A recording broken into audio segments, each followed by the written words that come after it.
What's up, fam? Welcome back to the Steep Stuff Podcast. I'm your host, James Lauriello, and today we're going to dive right into a really fun episode. None other than my friend Connor Koch joined the podcast, the Arc'teryx athlete. He's a climber, he's a skier, he's a mountain runner. Connor basically does it all. Mountain movement. I'd like to refer to him more as a mountain artist in a lot of ways. While he is absolutely a formidable and studly athlete, the man is also a mountain artist. Interesting character, wild boy.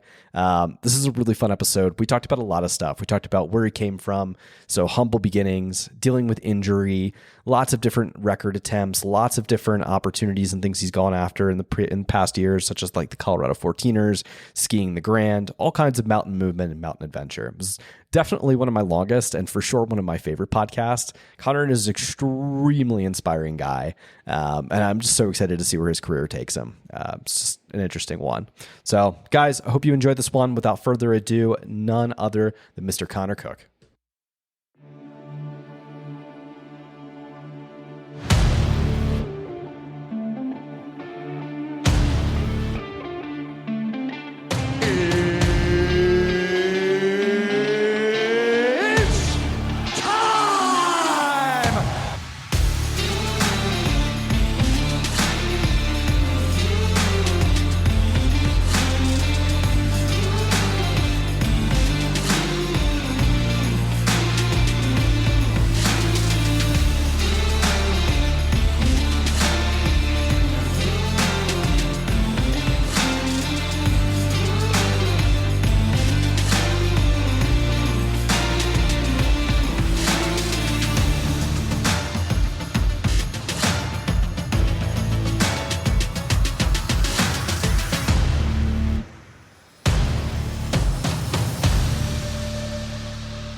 Ladies and gentlemen, we are live. Connor Koch, welcome to the Steep Stuff Podcast, my friend. How are you? Dude, I'm great. It's great to be here. Yeah, and thanks for having me into the studio, Oh yeah, the dungeon. man. Yeah, I'm sorry. It's kind of lackluster today. We're in the middle of a move, and I got shit all over the place. Like shoes on one corner, I've got gear in the other corner, all kinds of stuff, man. I'm glad that you can't see the state of my gear room right now. It's embarrassing. I have this. Becca, my partner, calls it the time capsule. Okay. Because I have these shoes that I really love that Arc'teryx discontinued. And I have like a backstock of them that I managed to procure in various formats. So I have, all my current gear, but then I have like the archive. Oh, yeah. And it needs a reorg. Dude, I would be lying if I didn't tell you the amount of just like shirts. Cause so before I got sponsored by La Sportiva, I used to run in these, the Black Diamond shirts, the ones that have like the new yarn in them. Yeah. Dude, I must have bought like 5 of them and like only opened one, and I would wait to destroy the one and then use the other. Dude, I have like literally like so much shit and like that I had to pull out of that closet and figure out what to get rid of and what not to in the middle of, yeah. And then shoes, don't even get me started, man. Like just, oh my God. Yeah. It's kind of nice to purge though. It's a very relaxing feeling. It's great to purge, but it's also, I love seeing what's out there, right? And like, I obviously have a relationship with Arc'teryx, and, they're able to take care of me head to toe, and that's fantastic. But I really enjoy switching it up and kind of seeing what's going on, right? Like every now and then I'll try and run into Hoka or try out the normal stuff, or, I think it just keeps you current. Yeah. There's a lot of gear out there. There is so much stuff, man. Well, dude, I definitely want to introduce you. For those, so a lot of the listeners are more, I guess you could say, like the sub-ultra proper to the ultra running scene. You are an interesting character because you do it all, basically. So I definitely want to, and you're, I don't know, you represent this like this artistic approach to it, which I really admire and love. So maybe introduce yourself, talk a little bit about your background, and we'll break it down from there. Yeah, totally. Well, I'll continue your sentence. I do it all. I don't necessarily do it all at a world-class level. I definitely, I'm proficient in many forms of mountain travel and, always learning and growing. Part of, I think, what's driven me to like the multimodal approach to my career in life is, sort of just an innate lack of like pure athletic horsepower, but also my curiosity about, how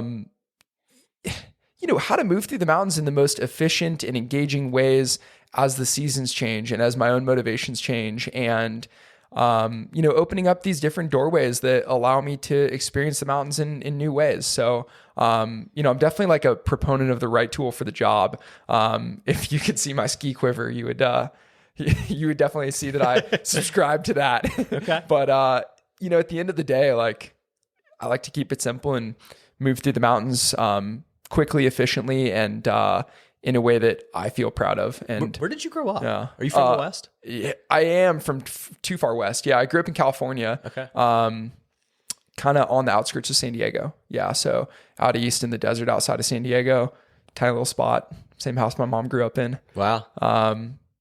Yeah. What drew you to the mountains? Like, did you have like one experience? Like for me, I was a senior. I grew up in Florida, dude, for the most part. And I was a senior in undergrad. I studied geology, and we came out for this like undergrad geology camp, if you will, for 6 weeks in the Mountain West, Utah and Colorado. Stayed in the San Juans and was like, oh shit, yeah, I'm moving here. Like as soon as I can. Was there any like experience like that drew you to the mountains that were like, I have to come and like this is what I want to be and do? Yeah. For me, the draw was not the mountains per se, and as cliche as it, I guess, sounds, like the mountains just became the thing. And I'm really grateful for that, right? Like they've defined my entire adult life since I was 21 and moved to Colorado. However, before that, I would say I was more just a lot of energy with very little direction. I feel you there. I'm similar. Yeah, I had some trouble, kind of struggled with school. Barely scraped by. Cal Poly deemed me fit to give a degree, but I don't put my GPA on any applications. Let's put it that way. Same, dude. So, I always just felt like I knew there was something more out there for me that wasn't in the, standard format, and mountains have provided that. I got this incredible job right out of school. I had a professor that had co-written a book with Eric Weinmeyer. Eric's best known as the first blind man to climb Mount Everest. And Eric was my entree to climbing in the mountains and designing and believing in a different way to live your life and show up in the world. So I've just been trusting the process. Yeah, but I didn't grow up groomed to be climbing or skiing royalty or anything like that. I had to teach myself how to ski when I was 22. Oh man, dude. Yeah, it's brutal, man. Me and 35-year-old kids and just face planting at Keystone. It's tough in its own right to like learn how to ski, just because like, I don't know, this is no shade at like the ski community. I just find it to be, the barrier to entry is a little bit different than like, say, like mountain running or just running in general, where running, you need a pair of shorts and some shoes, whereas skiing, it's not just as expensive, but it's like trying to find the person to help you and want to like be that liaison to like teach you. If it's not that easy. No. And it's less universal. It's obviously very location specific. Like I can go run in central Nebraska and have this amazing run, and skiing is just not that, egalitarian in terms of locations, but it's a cool tool in my life, right? Like I ski a lot, given that I live in Bozeman. Yeah. Let's talk about that. How did you land in Montana or in Bozeman? Yeah. Man, I had this kind of, so I worked for Eric for 4 years, and Eric and I are still friends and climbing partners to this day. He's just massively influential in my life, and my climbing and my approach, and, kind of fast tracked my progress in the mountain world, which, is one of those things I really can only understand, excuse me, like in hindsight, looking back at that and being like, man, how lucky did I get? Yeah. But Bozeman was I was basically just wandering around looking for a home. Yeah. I had left Colorado. I lived in Mammoth Lakes for a number of years. Beautiful area. Beautiful, incredible access. I think the best in the US, right up there with like Jackson and Telluride. Yeah. But, suffers from some of those same issues, like pros and cons everywhere, right? Like I think that the resort community, the sort of transient nature of that, the difficulty to live there, all of that just made it really not feel like the ultimate right place for me. And so when I got injured, I blew my hip out in Mammoth. Shit. Yeah, I was lame. I took that opportunity to just kind of do a hard reset. I moved to San Diego for a year to do the surgery and recovery. I guess I was only there for 7 months or so. But just wanted to be out of the mountains a little bit and kind of reassess my relationship with them and with risk and, recover eating tacos and hanging out at the beach, not like crutching around on ice. Yeah. And then I just packed up my truck and drove to Montana, and that's pretty much the summarized version. But I just had always kind of had this draw. One of my best buddies lives in Bozeman. His name's Charlie Fear. He manages Spire Rock Gym, which is our local rock gym, independently owned, and just kind of fell in love. Never turned back. So How many years have you been there now? I've been there full time for 3 years. Okay, Yeah. sweet. Yeah. Sweet. It's a beautiful place, man. That's great. That's where everybody bases out of, I feel like, for the Rut when they come up to go run the Rut. Oh yeah, because Big Sky's not a place. Like Big Sky's like Just the an middle. idea. Yeah, exactly. Yeah. That's probably, in fact, if you're in the area, dude, we'll probably have to get a run in because I'll be up there for the Rut this upcoming year, or technically next year, 25. But come on up. Do your taper week. I'll take you around on some local trails. That'd be dope, man. That'd be great. I should race the Rut because I live there. Yeah, dude, it's like the perfect mountain race. I know it's a 28. I'd love to do the 28K. Okay. I think that's like the best parts of the 50K without the additional sort of weaving around and just definitely Oh, you know the course well then, because the 50K is kind of a little contrived. Yeah, I mean, it's a great course. Like Mike and Forrest and the team have done a fantastic job. One of the things about the Rut that is interesting is it's the only way to access Lone Peak in the summer. Oh, really? Yeah. You can't go up there, really? Oh, dude, that's Billionaire's Haven right there. No shit. Yeah, so the Yellowstone Club and Big Sky and Lone Mountain Land. And So if they catch you up there, you're fucked then. it's just they own the front of the mountain. Yeah, so you can get up the backside. Okay. But you better like bears and bushwhacking. So yeah. Oh man, we'll talk about grizzlies and shit like that. Yeah, it's Let me backtrack a little bit, dude. When you blew your hip out, would you labrum tear or what'd you do? yeah. So I was skiing, of course. I just kind of caught some ice. I was going a little too fast in a pretty steep feature and just letting it rip and caught a tip. Pulled the hip back behind me. Full labrum tear, full thickness anterior. I think at like 2:00 there on the if the front is 12. And then fractured the condyle head. Did some other, I tore my rec fem all the way through. So I had a grade 3 rec fem tear, was hanging on by a couple fibers. Oh my God. So kind of, not the greatest injury to come back from, but Something you feel right, like, are you like not able to walk like right away from that? it's funny. Yeah. Like I actually skied out that day. Oh, yeah, but I was like, man, that hurt a lot, but like it didn't, like everything was still attached technically.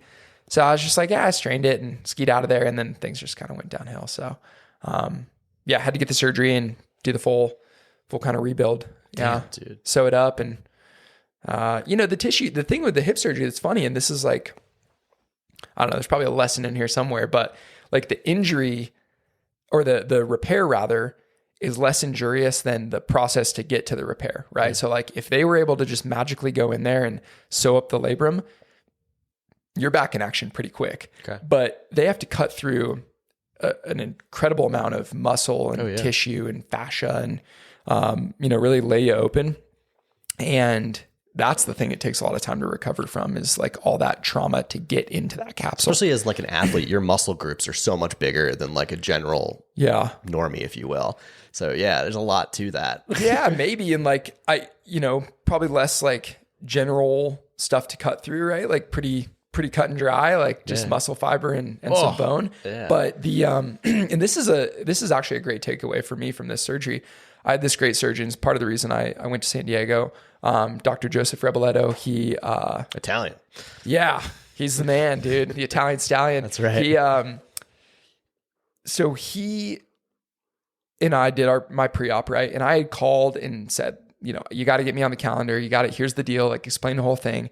These guys love working on like people that are going to get after it, right? Yeah. Like not just going back to quote unquote, like normal activity. Like they want to see their work in action. And so, he and I did my pre-op and he's like, this is about a 6 to 12 month recovery, which is a big window. And I said, great, like no problem. I'll be there in 6 months. Like it's easy. I'll take the low end. Right. And he goes, no, it's actually the other way around, because if you want to do the things that you're actually doing now, you got to extend that, right? Like this guy works on MLB players and, real athletes. Yeah. And they're always on the higher end of that recovery spectrum because the upper limit is more. And so it was just a total lesson in patience for me and, trusting the process and getting my body reoriented. And I feel, if not physically stronger, I feel like a smarter, more complete athlete now, given the process. So what was the PT like for that, or how long was that like? Yeah, my PT is great. His name's Alex Cerna. He's based in San Diego as well. And I did the like annoying PT shopping. Cause you call these places, they give you a list, you call the places. Oh yeah, any one of our PTs can work on a hip thing. Oh yeah, like we work with skiers for sure. No problem. Anyone's welcome here. Yeah. And it's just not the answer I wanted, right? Like I wanted, hey, this is the person to work with and they know skiing or they know movement and they know what you want and they will work with you to do that. Very right? smart. Yeah. There's only one PT I'll work with. Shout out to Sean Rimmer. But like, dude, I feel you on that. Like you have to pick the right. Yeah. Well, I mean, if you want to recover and get back to where you were, and if not like looking for improvement, right, the only way you're going to do that is finding the right guy or girl. So I had a great team, and I went in to this office every day. So they usually do 3-4 times a week, 30 minutes. I'd go in, do my exercises, do my PT, do more exercises. 2 hours a day in this office, just kind of hitting it. And I'm very lucky in that regard to have the time to do that. So, I'm back and better than ever. Yeah. Dude, I love it. That's years in the past now. Yeah. I've been skiing for, this is going to be my 4th season back on skis. So, and dude, you've done a lot, man. Like, done all the 14ers. Have you skied the Grand or you just ran the Grand? I skied the Grand. I skied the Grand in March of this last year. Yeah. Which I'd love to talk about. Oh, dude. Let's actually, like the worst conditions ever. Before we do that, let's talk about what you do with Arc'teryx. Yeah, totally. Yeah. Yep. So I'm an ambassador for Arc'teryx. My relationship with Arc'teryx extends back through 2019. They were the first company to just believe in what I was doing. And by that, I mean to understand my approach as unique and maybe not like, I don't know, that different amongst a certain subset, but certainly I have an aversion to racing. I have an aversion to large crowds generally, especially in the mountains. But for me, my approach is like very, I would say artistically driven and sort of like emotional and physical and, driven by a curiosity about myself and the mountains and my relationship with them. And so I have a contract with Arc'teryx that's centered around my mountain athletics, which includes primarily endurance-focused activities, as well as high-end technical climbing and mountain travel, all the way to community focus. So emceeing film tour stops for the winter film tour, leading run clinics and training groups, product design and development from the internal side, and generally being like a liaison and ambassador, I guess, for the brand with regards to, showing up in the community and helping people understand Arc'teryx and the brand. So a little bit of everything. I think it's amazing, fun. Dude. Yeah. It's what a great time too. I guess I feel like now, and I don't know if this is public information, but like now with like Adam Campbell kind of at the helm for like the athletes. Yeah. Like I think that it's the best time to almost like be an athlete for them. Plus like with the innovation, like I know like the Norvan and like some of the new shoe innovations that you guys have out, and like I can only assume that they're just going to continue to improve on those. So yeah, there's like a lot. I don't know. It's just an exciting time to be a part of that brand. Dude, you guys have the most expensive fucking jackets. My wife and I were walking around Manhattan like 2 months ago. It was like early October and it was like raining, and I was like, oh, I forgot my Sportiva jacket. I was like, maybe I'll just pop into Arc'teryx and see, like, I'll just snag like one of their like Norvan running jackets. Like, how much could be $100-$200? It was like $600 for like one of these jackets. I was like, what the fuck? But it's expertly made. It is so well made. You guys make the best shit. I think it's the best. I'm biased, of course, but I think that Arc'teryx is making products at a level that few other brands are. Yeah. Part of that is maybe like the core history of the brand, the long-term relationship with Gore-Tex, the R&D testing and development and, facilities that we have at the Vancouver headquarters, in addition to the backyard, right? Like the Coast Mountains, and then all the stuff that I do in the Rockies and the athlete team does in various locales around the world, right? Like that's all incredible testing. Yeah. Adam's great. And that is, I guess I would say public information. Like Adam is leading up the athlete feedback and kind of running the helm for the pointy end, I guess, as it were, of performance at Arc'teryx. I couldn't think of a better person for that. He's great. He's a legend, dude. And Adam is someone who I really look up to, right? Like Adam is I consider him like a mentor to me. I had the good opportunity to teach with him and co-instruct with him in Boulder at our run academy that we did last year. And his vulnerability in sharing his story about the fall, about the avalanche, where he lost his wife. The whole person approach to athletics, I look up to that so much, and I think we need more of it. So I think Adam's a fantastic fit. He's really great. Dude, the first time I met him, he told me this story about like how he got on the team and like back in the day, back when Arc'teryx was like 5 people or something like that. He's like, I forget how he said it, but something along the lines like he sent them, I don't know if it was a pitch deck or like some sort of like write up about like, joining their athlete team and about like what they can improve upon. And like they had a quick meeting with him and then boom, he was on the team. And like, that's kind of how it all started. And it's just crazy to see like, that's like one of the biggest outdoor brands in the world. It's probably the biggest outdoor brand in the world now.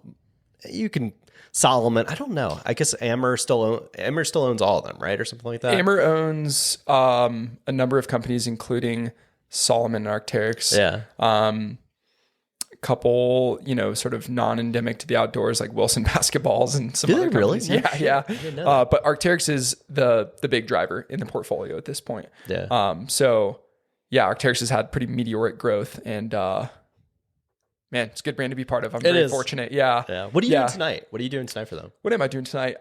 So I'll be at the Boulder store tonight. That's December 5th, 2024. This probably won't launch before then, but it's come out in a couple weeks. Yeah. So I'll give a little summary. I'm presenting with Mike Thurk, who is a photographer and Arc'teryx ambassador. We're doing a little study on movement and form in the outdoor creative space, specifically centered around a ski shoot of me skiing in Rocky Mountain National Park.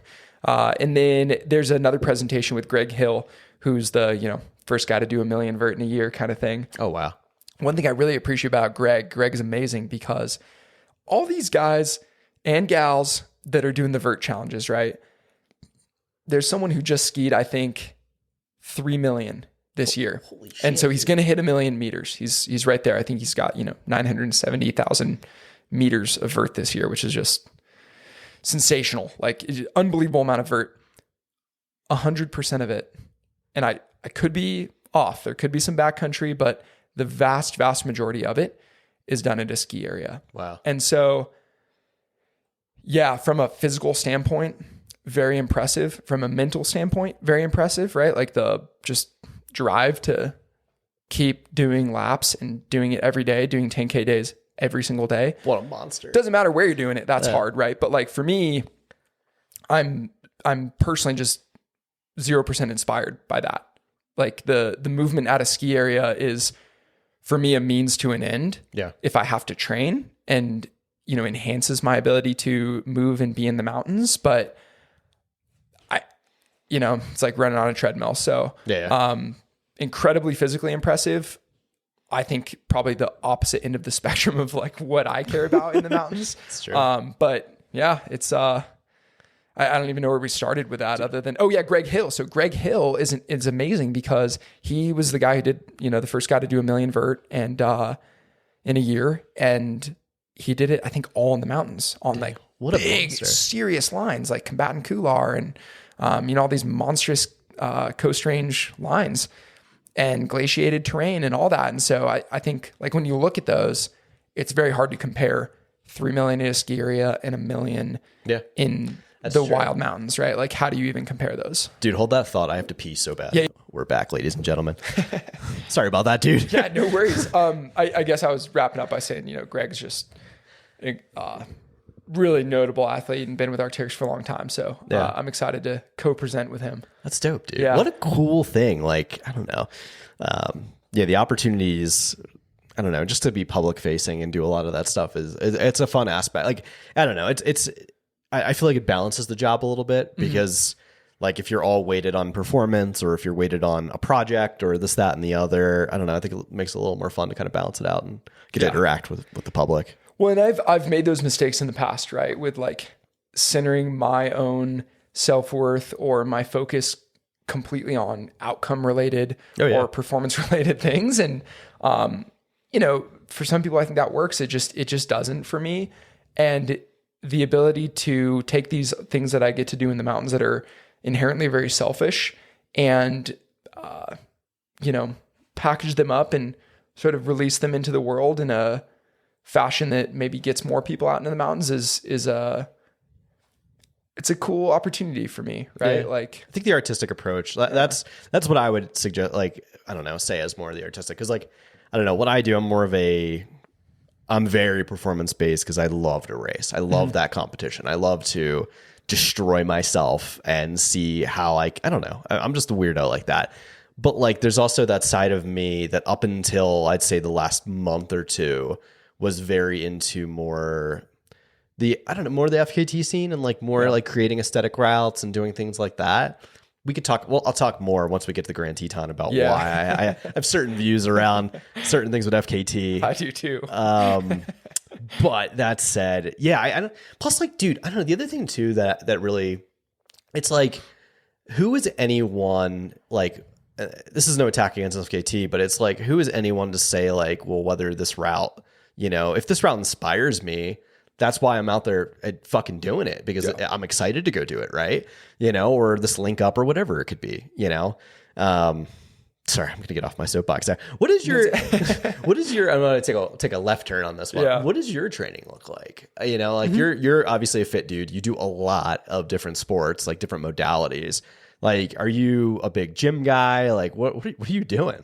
Yeah. So, my training is, pretty contingent upon like the season, right? Yeah. So as much as possible, I want to be outside, right? I will always take an outdoor workout over an indoor one when possible. That said, there's a significant value in training in the gym and training in a specific way. I personally have just really benefited from a lot of gym work, a lot of focused, structured, pretty like basic gym work, right? Nothing too insane, but some nice squats and deadlifts, some good core work, really getting everything stabilized and evened out, right? Like I had weak hip flexors for a long time because of this injury and probably before that. Obviously for climbing, it pays to train in the gym, especially in the winter in Bozeman when you're not rock climbing outside. So cold. Yeah, dude. You can go ice climb. I do typically like a builder every fall into winter and then a builder every spring into summer. Those can get interrupted by certain objectives, especially in the spring when I'm kind of like hitting it hard ski mountaineering.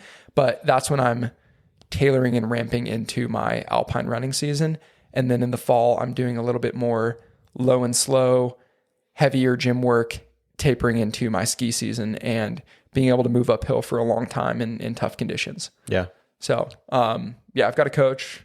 Do you really? Who do you work with? Yeah, his name's Tom Stott. He's based here in Colorado, actually, based in Arvada. He's kind of like a guru. He's the right coach for me. Yeah. He's got like he'll give me, a workout, and maybe my workout is, my workouts are typically by volume. So I'll do say 90 minutes and my running workout in the 90 minutes is a little bit of warm up. Some interval blocks, right? Like say I'll do some threshold type work, right? So, 10-minute block, 5-minute recovery, or 10-minute block equal recovery, right? Whatever it is that we're working on, or wherever I'm in my program. And then alongside that, either intra or post or before, however I want to structure it, I have maybe say a gratitude exercise.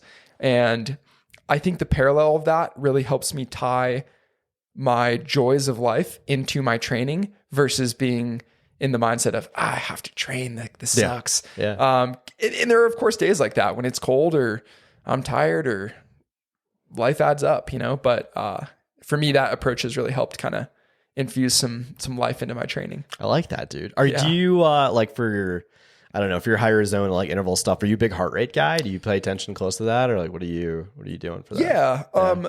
I am. I train largely by heart rate, even on the bike, which I use to, kind of dial in some specific workouts, especially in the spring and summer. I don't do a lot of like trainer work in the winter. Just would rather be skiing. But a big heart rate guy. I do wear the Coros combo. Same. Love that, by the way. It's great. Got my Coros heart rate monitor on the the armband. I also do train by feel a good bit, and by feel I mean understand what each heart rate zone feels like and have my heart rates dialed so that I can train according to, okay, I need to be between 160 and 170 for this block or whatever it is. And then maybe my third workout of the week, right? And I'll have a typical week for me will include 2 to 3 structured workouts. And that's a lot. Wow. Okay. Yeah, but some of them are small, right? Yeah. So like I'll do, and by structure, I mean, maybe the day before my big block work is an hour with some striders, just like some pickups, right? So just kind of priming me for the big work.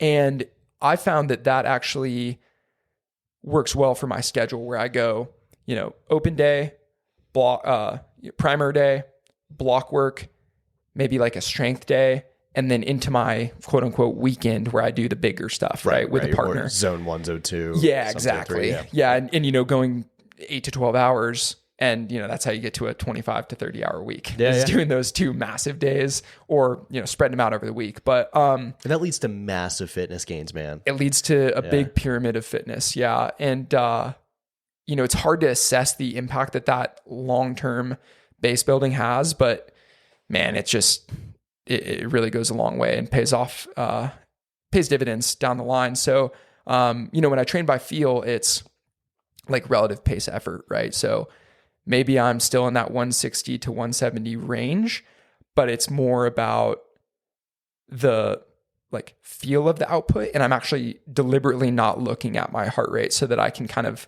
get that effort-based tie and not just looking at it and saying like, okay, I'm at 160 and I'm breathing hard, like just kind of having the, proprioception associated with it. Yeah. Yeah. Dude, I love being a little bit of a mad scientist about the training. Like it's so much fun.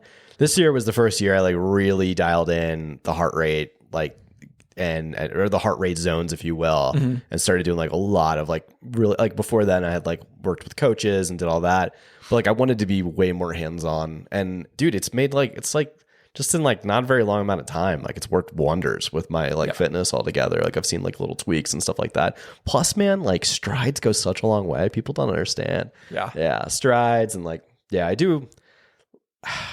I mean, like obviously a large amount of stuff in like zone 1, zone 2, like obviously on the weekends, but I'd say it's pretty similar actually during the week. I'm touching zone 3, like maybe a little more than I should be, but zone 3 is the most improvable zone. So it's like you can push that lactate threshold pretty far and see where you can get that. So, well, and it's also nice to have the like get up and go, right? Like I actually think it's like a safety component. So I do most of my training in zone 1 and zone 2.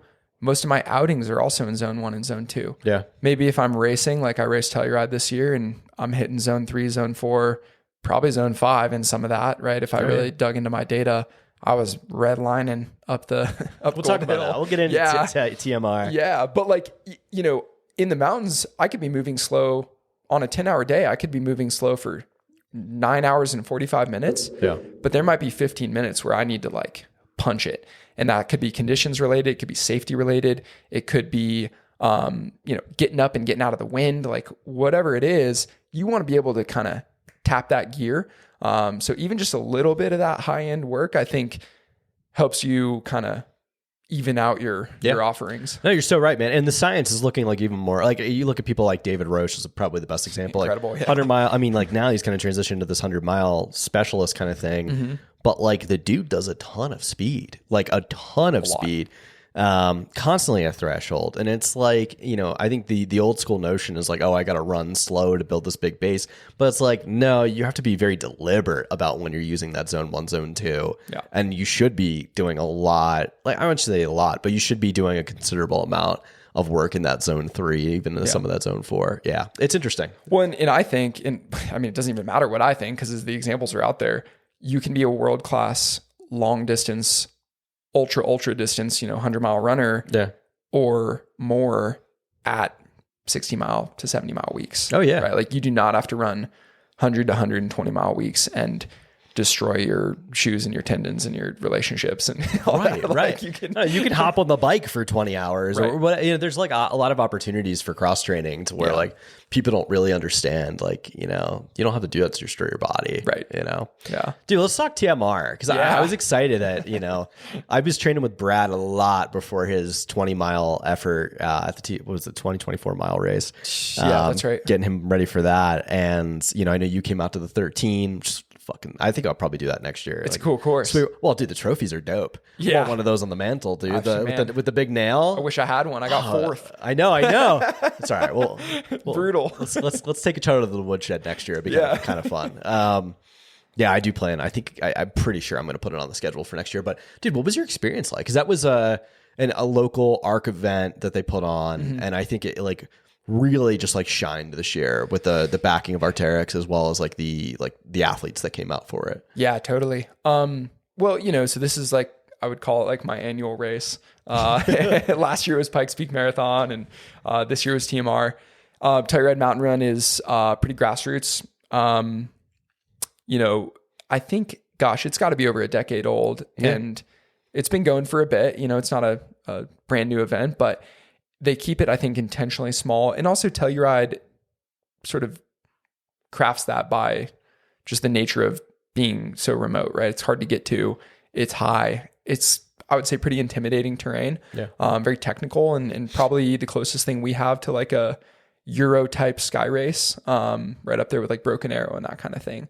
There's some spots on the course you do not want to biff it. The Telluride structure is similar to the Rut in that they have the, marquee distance 40 miler. They've got the sort of middle distance 24 miler, and then the fast, hot and heavy 13 miler. I think they could add a VK, and it would just be sensational, dude. Yeah. I've been saying this for a long time. They should add a VK. They should. Yeah. I mean, they've got the terrain. It's at altitude.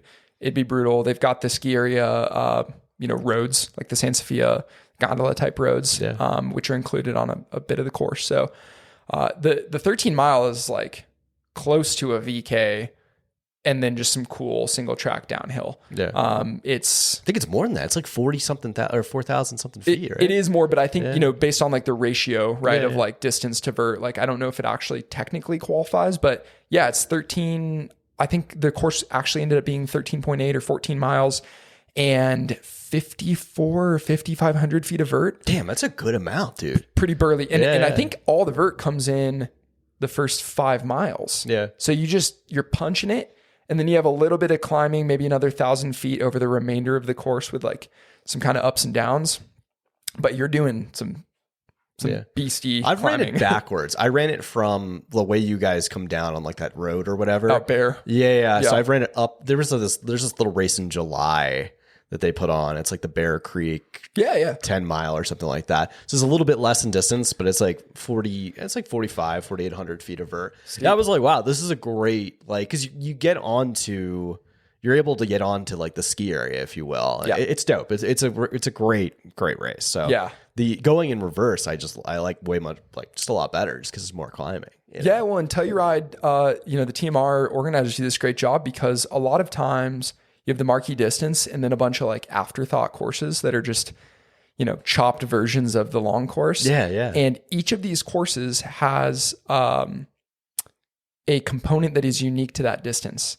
So the 13 is the only one that goes to the top of Gold Hill. Oh, wow. And at the top of Gold, there's this sort of like Via Ferrata looking zone. Like stairs, right? Yeah, exactly. Yeah. There's stairs. There's a photo I'll send you for the pod for promoting, where like I'm just bombing down these stairs onto talus. Like you have metal stairs talus, you've got like a little hand line around this knob. Oh, shit. And there's photographers like hanging off the side and taking photos of you running by. So it's pretty hectic. Oh, dude, you got me sold, man. I'm Cool, coming man. out. Yeah. But what was funny is I, of course, wanted to do the 40 or even the 24. And I was just battling an injury all summer. And I was kind of like game time decision. Yeah. And decided to do the 13 night before. They were super cool about it, accommodated that, no problem. And I went out and kind of like did a little fitness litmus, fitness tester on the 13, but I was not really prepared for any distance per se. I just had to put it out there. Dude, I mean, like 13, it's a perfect distance, like that half marathon to a little bit longer. Cause like, I don't know. I was talking to Brad about this cause like he wants to go, I think he might go back and do the 24. And I was like, dude, that's so fucking far, man. That's so far. I was like, just do the 13. Like, you're going to hurt really bad for like 2.5 hours, and then it's over, you don't have to be out there for 4 to 6 hours, like killing yourself. And I don't know. And it's nice to like redline, right? Because the 40 is very hard. And some of our athletes did that. I think Anthony Lee did it. Johnny did, my climbing partner and, perennial, dude, is it true co-conspirator? Somebody told me he like, I think it might've been Brad, that he like went and like literally stopped halfway through the race, like went and had a salt bath and then like went back out and finished. Yeah. So this is a great story. Johnny Morsicato and I have been climbing partners and best friends for a decade now. We've climbed all around the world together, climbed all the Colorado 14ers, all the California 14ers, many, many more peaks and valleys around the world. Johnny is just he's just a maniac. Like the guy just thinks differently. It's a wild boy. Yeah. And he did the 40. He was falling apart. He was having like a quad issue at, I think, mile 30 or something like that. Because you come back into town. Yeah. And the course runs like adjacent to this Airbnb that we had, the little like athlete crash pad for Arc'teryx. And Johnny, I called him like, dude, where are you? Like I was trying to track his little dot. I've been done for like 3 hours, right? I just did the 13. I'm hanging out. I'm already in cozy clothes, drinking hot chocolate. And like, Johnny, where are you, man? I'm tracking you. And you're like at our house. And he was having this issue with his quad locking up. He was still, I think he ended up getting like 25th place after all this. He goes to the Airbnb, takes an Epsom salt bath, puts on dry kit, and then goes and finishes the race. I love it. Which is probably against the rules. Like they should probably disqualify him, but they, it's fucking legendary, dude. Yeah, dude, it's awesome. And he still finished, I think, in like 7 or 8 hours. That's just amazing. Unbelievable. It might've been a little longer, but yeah, he just an absolute mad lad. Dude, I don't know too much, like other than like Hard Rock where like Timmy Olsen like slept for half the race on an abandoned mattress in Ouray. Yeah. Like other than that, you don't find too many people that have done crazy shit like that. That's pretty hilarious. I think it's probably just a product of, I don't know Timmy, but I can speak for Johnny. Yeah. Like that's a product of doing what it takes to get the job done, coming from the mountains versus being like a racer. Yeah. Like I would rather just drive my quad than like take a break. Like I'm just that much of a lunatic, Oh my God. Pretty good. Although I do Good have story. respect. It is a legendary thing. Like, insanely legendary. Yeah. And he got the job done. So now to segue on to you and Johnny, you guys run, it's the Coyote Collective, right?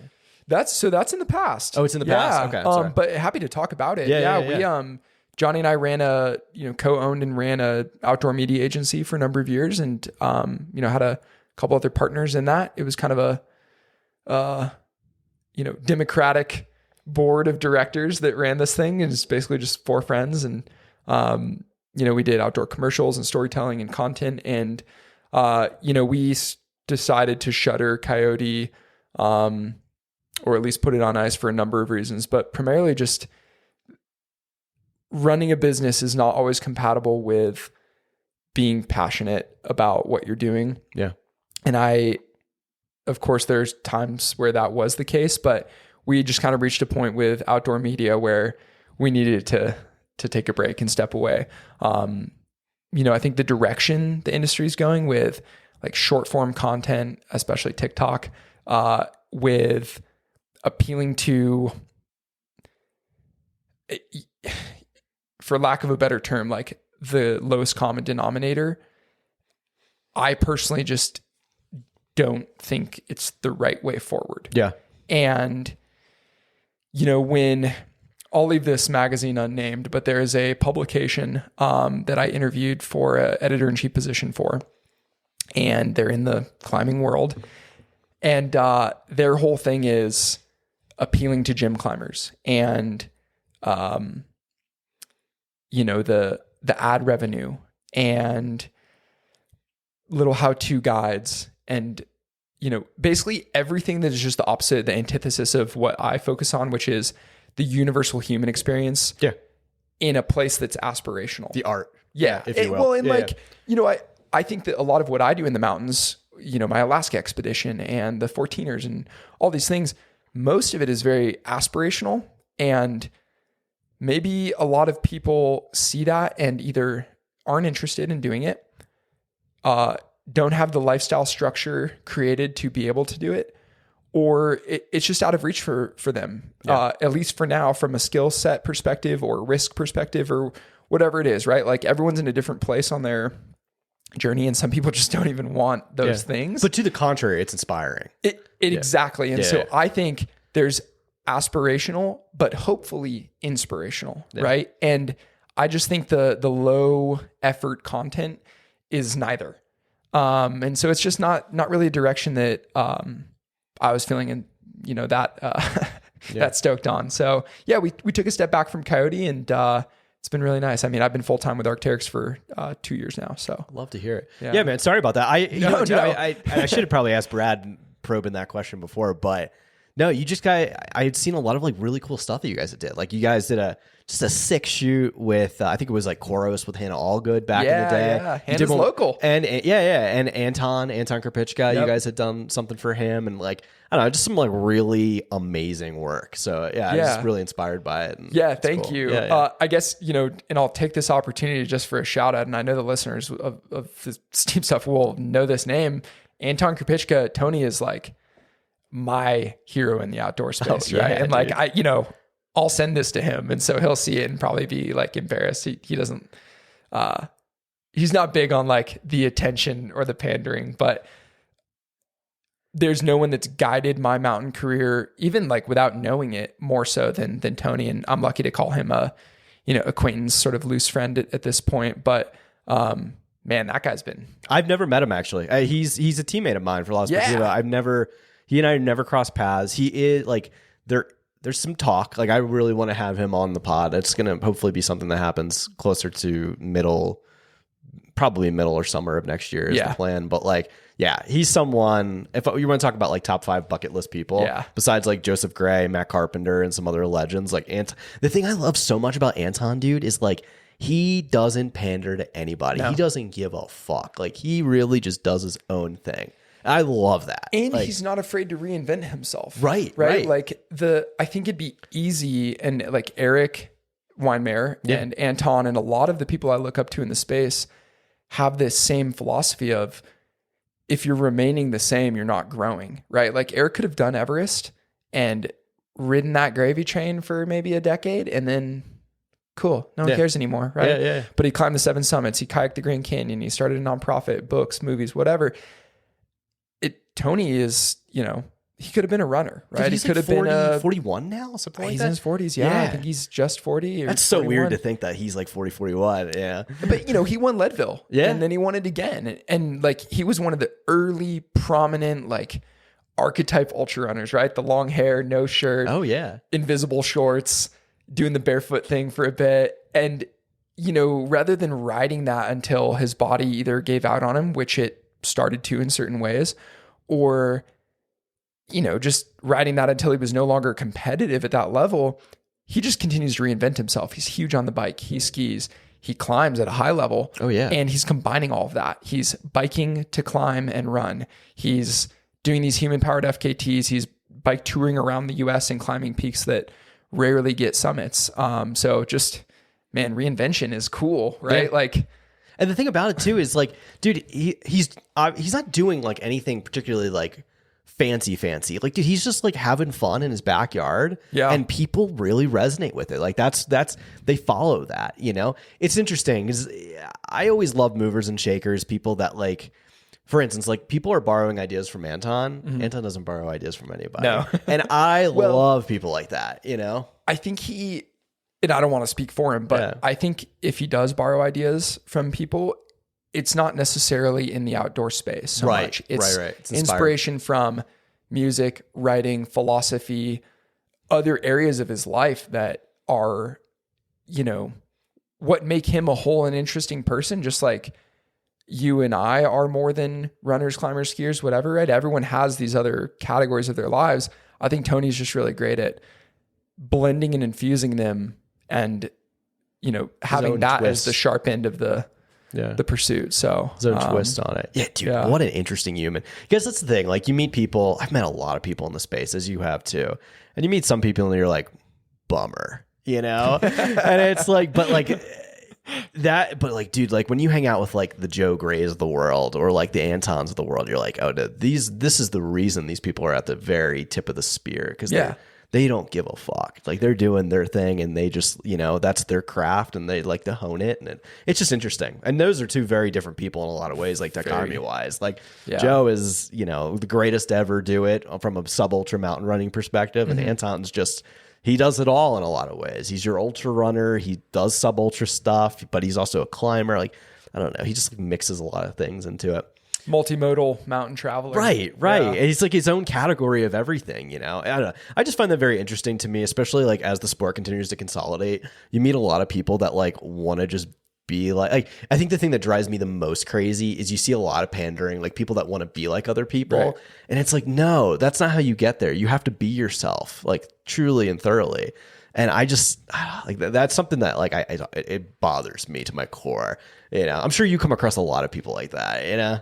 Yeah. And I don't know, like it makes me feel badly for folks when that's their goal, because I think, I mean, you said it right. Like if you can be the best version of yourself, that's clear to the, you know, the audience, as it were.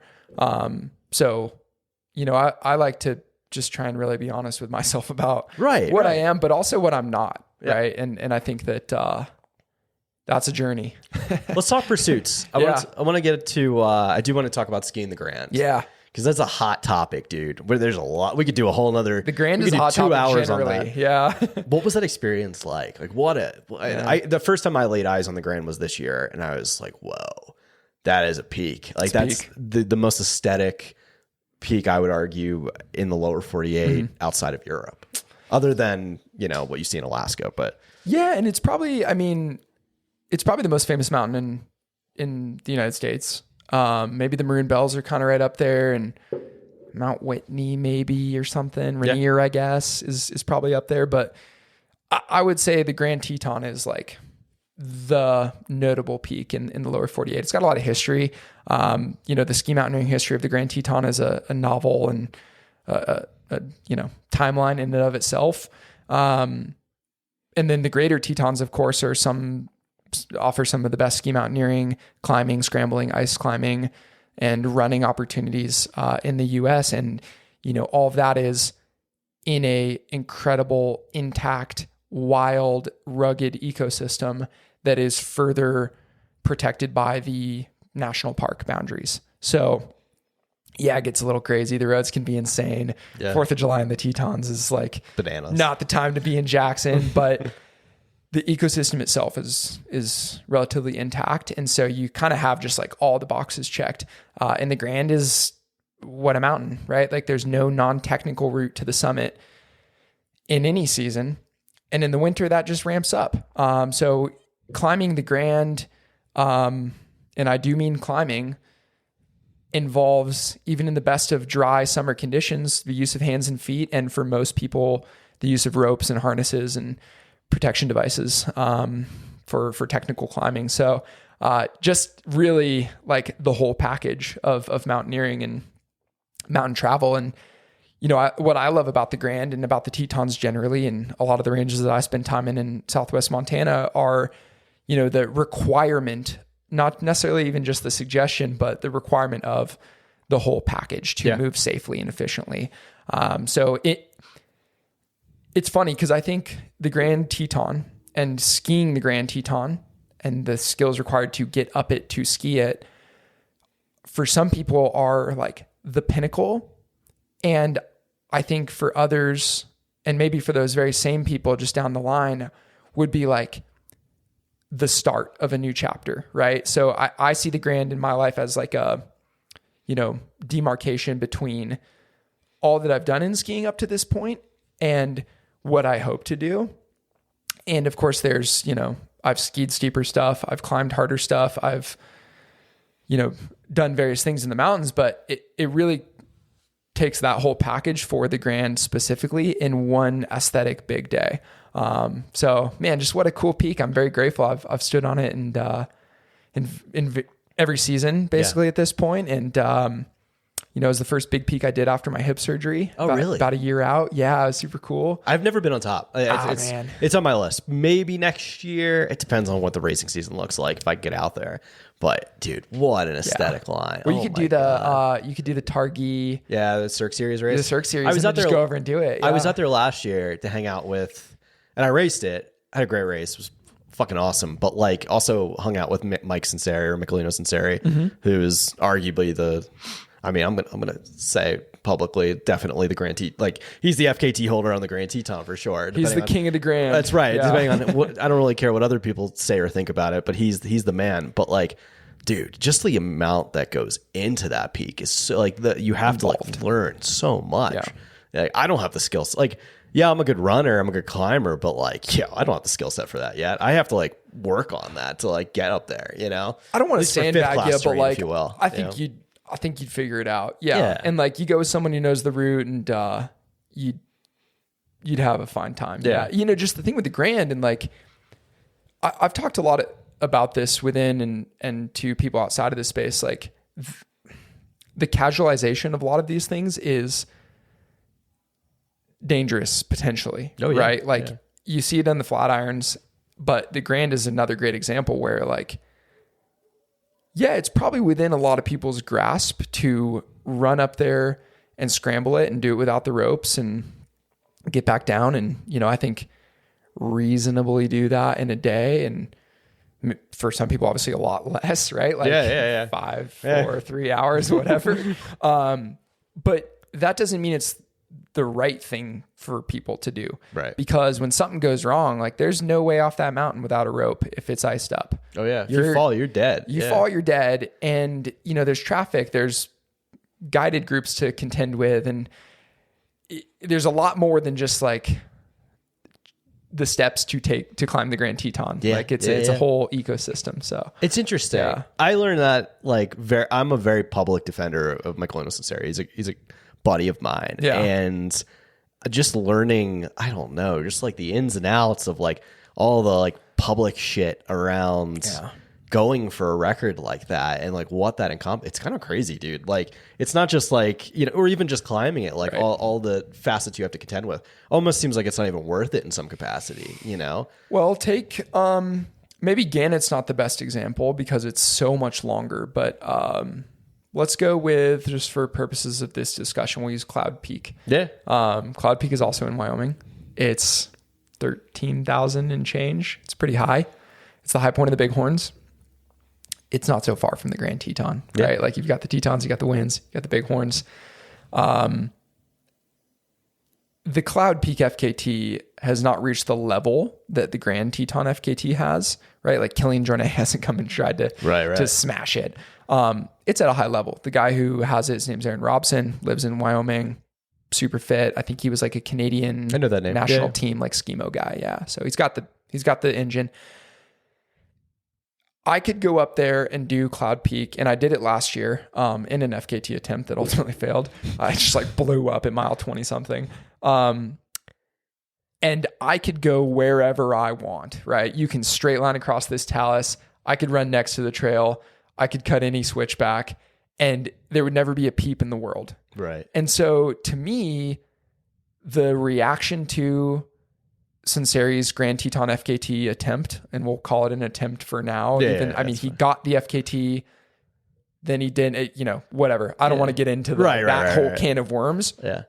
The reaction to that and the ensuing fallout, to me, just underscores how much we've lost the thread in the world of mountain speed, right? Like to me, that is just focusing on all the wrong things and losing sight of the bigger, forest, if you will. Yeah. I can't really like relate to that vitriol on either side of like, right. He got it, he didn't get it. Like at the end of the day, he went up and down the Grand Teton faster than anyone has ever done it in a documented fashion. Who knows, right? Like that's why they call it the fastest known time. Fair. He's probably done it faster than anyone ever, right? And I think, there's some sponsorship stuff that comes with that. There's some pressure, there's accolades, etc. But at the end of the day, I try and recenter my mountain travel onto, did I do and show up in a way that I'm proud of? Yeah. And some days I do, right? But man, the fact that there's forum threads talking about it and people attacking him personally and people doxing park rangers that are ticketing him, like, is just maniacal. So I think we've just gone beyond the pale. Yeah. And like, there's more information obviously that I can't talk about on the podcast, but like, dude, it's just like, I don't know. Like, I feel the same way. It's like, where did we lose the thread that we're at this point where like, first of all, this is a human being just like me or you that has committed so much time and effort and focus and maniacally into cracking this record, right? Yeah. He goes and does it. And regardless of how people feel about it, he did it. And it's like, I don't know. Like, dude, there are like actual criminals out there, like actual people that do shit wrong. Yeah. This guy, what are we doing here? They're making an example out of him. Yeah. And like, I get both sides, right? Because like, it is the Grand Teton. Yeah. He knew better, indisputably. Right. Like, he wrote it in his Strava and said, his language choice was not the best. Yeah. I decided to cut this switchback. And like, I appreciate the disclosure, but like, and I don't know Mike, and I've heard nothing but great things about him. He's an amazing person. Yeah. So, this is no personal judgment on him, but like, he knew better. Yeah. And does that mean that he deserves the fallout and the charges and all that? I don't think so. Yeah. I don't think a reasonable person would think that is the appropriate response.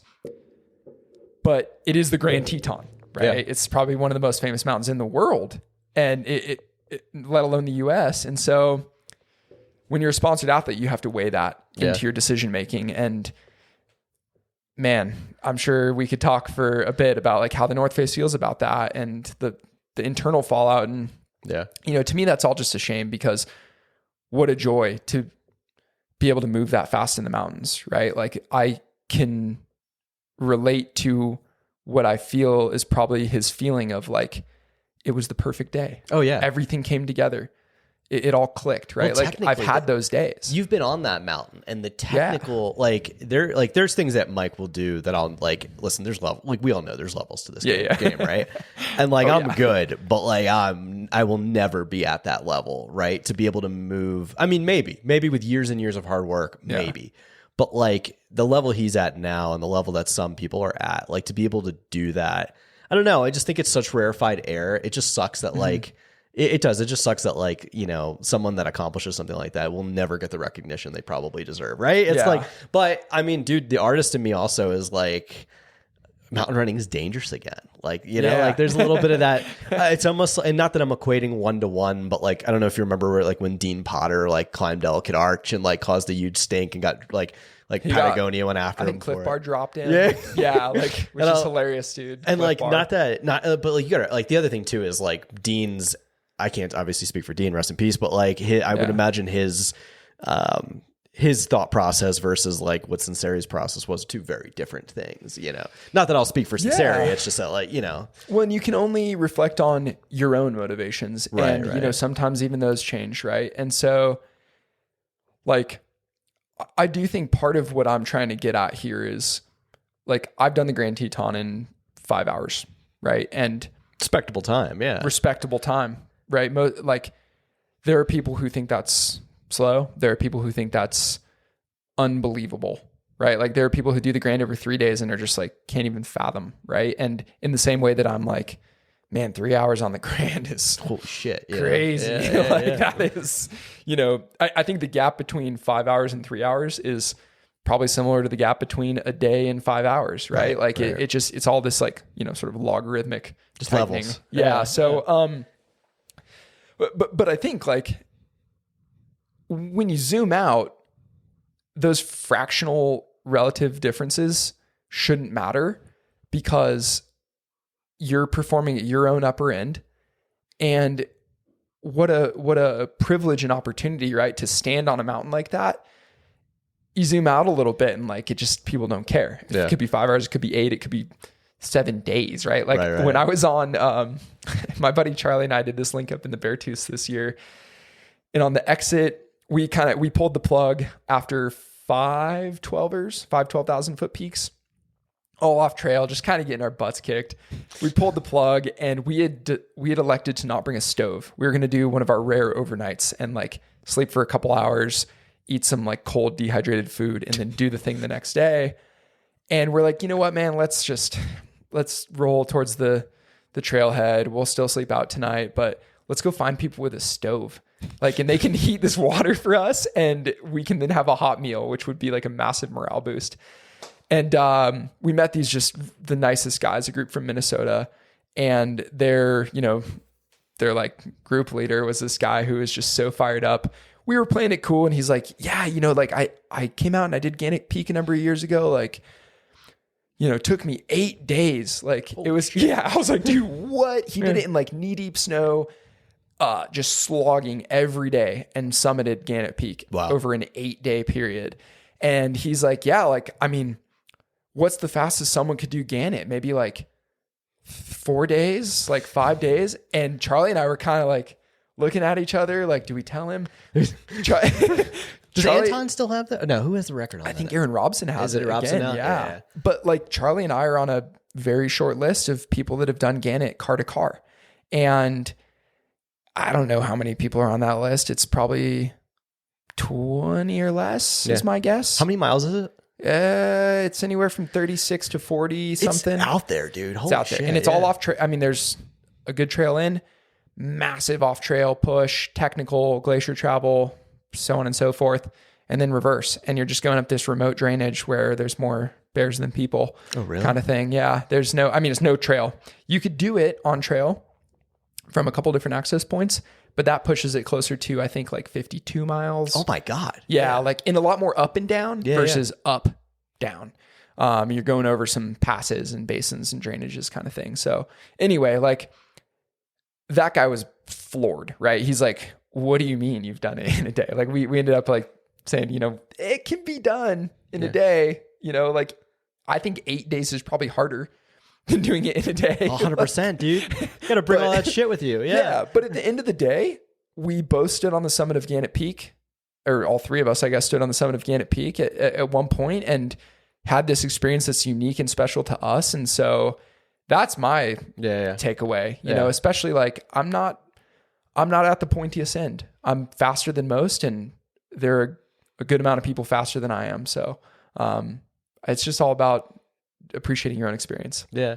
I love that. Are you competitive though? Are you a competitive person? Oh yeah. Yeah, I am. All right. Yeah. Well, the competition thing has shaped my focus, but in changing ways, right? Like, of course, like I wanted to podium at Telluride Mountain Run and just kind of like next year, bro. Didn't have the last year, I got past, I was in third pretty much I was in third to the midway point, and then started having some issues on that last downhill and just kind of limped it home. But, it's just how it goes. Like I poured it all out there and kept a good pace. I'm very competitive, but I've really tried to shift that into competition against myself, and also against like external factors and challenges that aren't other people, right? Like the comparison game is just a total killer, especially when you're someone like me who's not, I'm not Joe Gray, right? So I don't have this just like world-class speed, right? And like I can't even imagine being that fast. And not to say that, of course, he works for it and trains and crushes and like all that, right? But he just has that gear. Yeah. And I think that my focus has shifted largely towards channeling that energy into having the most immersive experience in the mountains and less into external competitive factors. Yeah. Because I do, like at Telluride, when I got past, I'm like, I hate it. Like, unbelievable, dude. I got to chase this guy down. I got passed by the first place girl as well, kind of right at that same time, and was like, I got to chase her down. Like she then became my next target, you know? Yeah. And I think that's good for you to like have that, get humbled a bit and get passed by people. Oh yeah. Dude. Has been a long time since I've been passed in the mountains, right? Like, well, the other thing too, is, the thing about racing is like racing is a skill in its own right, man. Mm-hmm. You know, like I don't think people realize this, but like there's such a thing as like race rust. Like if you don't do it all the time, like I don't know, the more you do it, the more you develop that killer mentality, or the more you develop just like, I don't know, like for instance, like the Cirque Series races, right?